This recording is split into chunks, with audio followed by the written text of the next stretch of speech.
Nanti sewa showroom Recon ni berapa lah sebulan? 18,000 je. 18,000 je. Kaya Aunty. Mana ada kaya? Kalau kaya, dah lama Aunty bersara. Sekejap Aunty. Kereta hot selling Aunty kat sini apa? Inilah A-Class. A180. Sedan ada, hatchback ada. Asal dah tinggal 3 biji je ni. Of course lah, hot selling. Masuk keluar, masuk keluar. Berapa ni kalau saya nak beli A180 ni? Paling murah 143,000 je. Tadi yang A180 tu paling murah lah konti. Ya, betul. Kalau JDM pula paling murah kat sini apa? Noah. Mana, Sini mana? Aunty tunjuk. Tinggal ni satu je. Noah tu pun tinggal satu je yang baru tu. Buat si baru pun tinggal satu je. Noah tadi ni berapa ni? Kata paling murah. Baru 129,000 je. Fuh. Aunty Ya. asal macam kosong je Aunty punya showroom ni. Kan Aunty dah cakap kereta keluar masuk.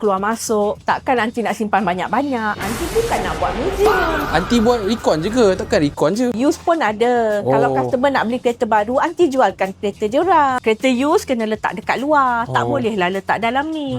Aunty ni Ya. 2 darjat lah. Inilah dua kereta second yang Aunty ada ni. Ini GLA 45, harga dia 118,000 je. Ni ada MG tu kan? Ya, betul. Yang ni pula Range Rover Sport. 110,000 je. Gila 110. Baik beli ni daripada Civic. Nanti tadi Ya. kereta murah dah tunjuk, kereta second tunjuk. Saya nak tengok kereta paling mahal nanti ada. Kereta paling mahal, Range Rover Sport Ha. 2.0 full petrol. Mana?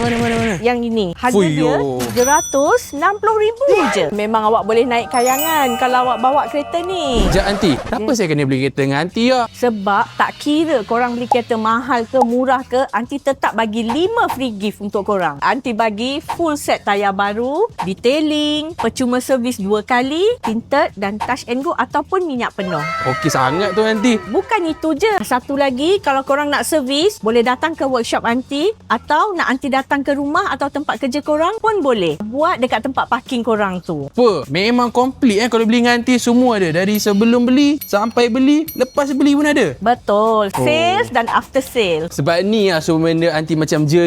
Semua dah settlekan je Ya, Oh. senang je. Jadi, kalau korang nak pastikan kereta yang korang beli dalam keadaan baik, jom beli dengan Aunty dekat Prime Wheel, Subang Jaya.